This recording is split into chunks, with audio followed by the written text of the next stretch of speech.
Senator Blackburn, thanks very much for being here. Why is Biden missing in action, and what have you heard from him? Have you spoken with any cabinet members or the president in the middle of all of this chaos? We have not heard one word from anyone connected with this administration. And, Maria, it's so inappropriate for them. They should be standing up and speaking out against this. They should be standing with Israel. They should be supporting these students. And the fact that these students cannot even get to class. And I have heard that they have put bracelets on the Hamas supporters so they can come and go from class. But then the Jewish students do not have this. So this is a very dangerous time. The president should speak out about this. He should stand against it, and we should make certain that they get a handle on this, because the chaos, the disruption, and we know that you've got groups that are coming in from outside that are pushing this. We know the one linked to the Michigan protest is on the front page of Act Blue, raising money. We know that some of these Soros-linked organizations are supporting it. We have read in the Washington Times this morning that the Popular Front for Liberation of Palestine, which is a terrorist-connected organization, has allegedly met with some of these student organizations and the groups that are pushing this. This is a very dangerous time. Hamas is a terrorist organization.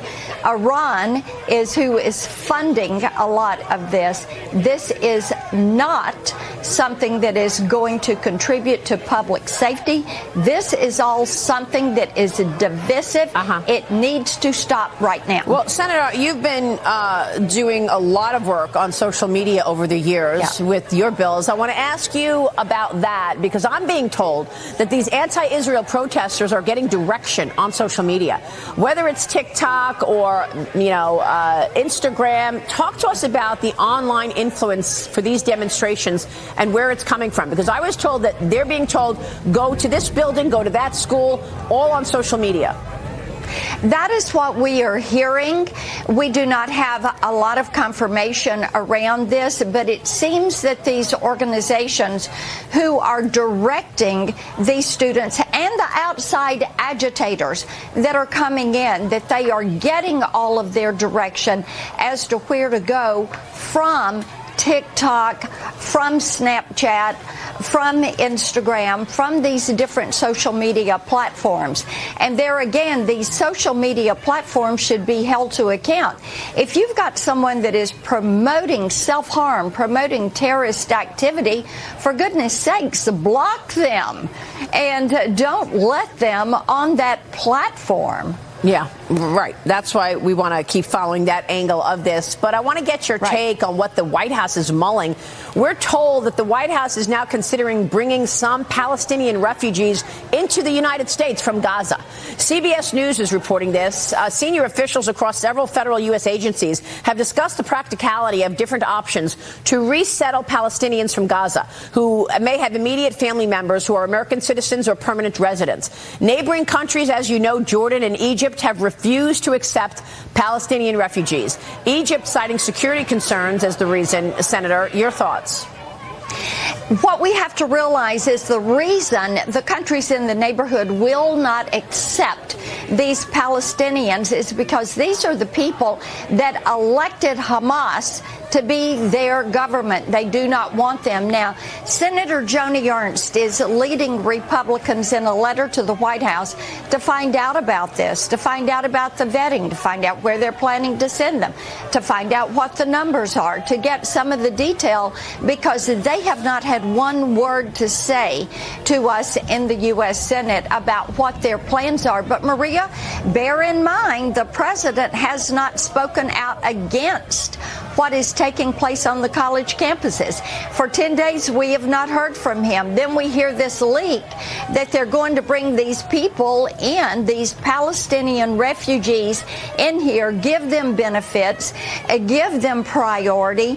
And we do not know any of the vetting that would take place around this situation. Yeah, and Senator, I know you've written letters to Uber Eats, DoorDash, and Grubhub. Right. You want answers on why potentially unvetted illegal migrants are reportedly gaining access to delivery accounts. You write this: these illegal immigrants are delivering food directly to consumers' doors without ever having undergone a background check, and often without using their real names. Deliveries routinely occur late into the night, compounding the dangerous situation. And if the unimaginable happened, there would be little to no way to track the immigrant or bring them to justice.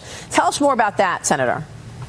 Yes, what it appears to be happening is that Uber Eats, DoorDash, Grubhub, some of these delivery entities, individuals that work with them, are allowing people illegally in the country. Of course, what appears to be happening is the cartels are saying, can we piggyback on your account? We'll have someone go deliver this.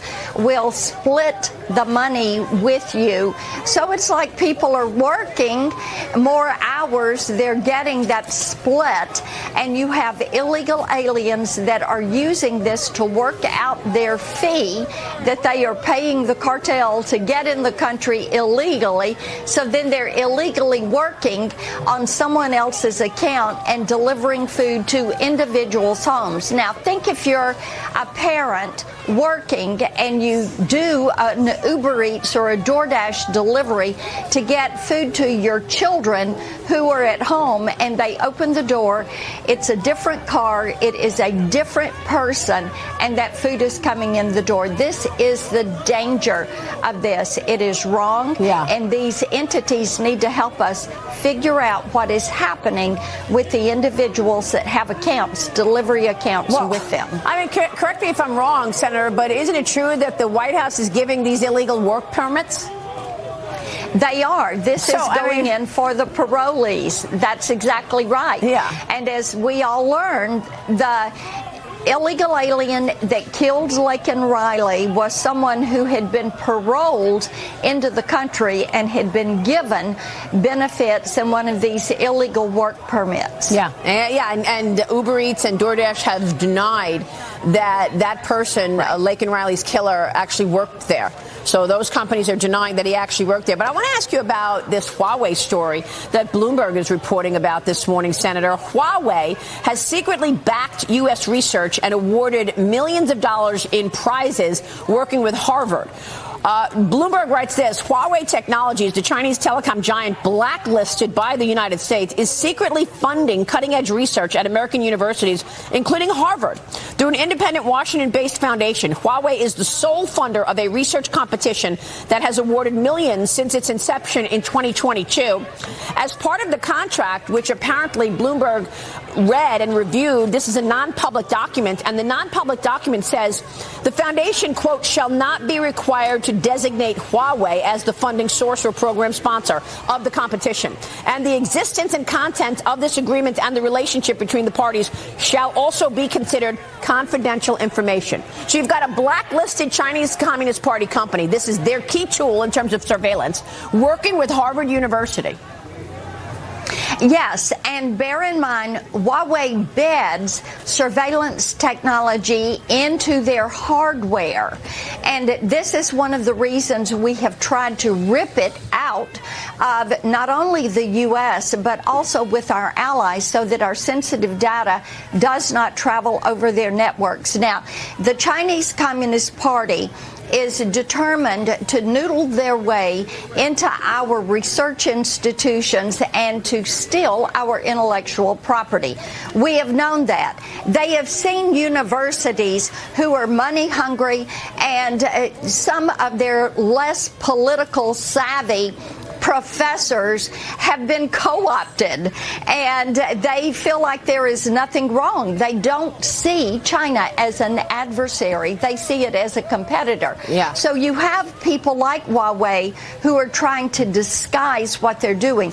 But, Maria, we have shut down a lot of these Confucius Institutes and Confucius classrooms, the sister city programs. So they're looking for other avenues of propaganda. And here you go.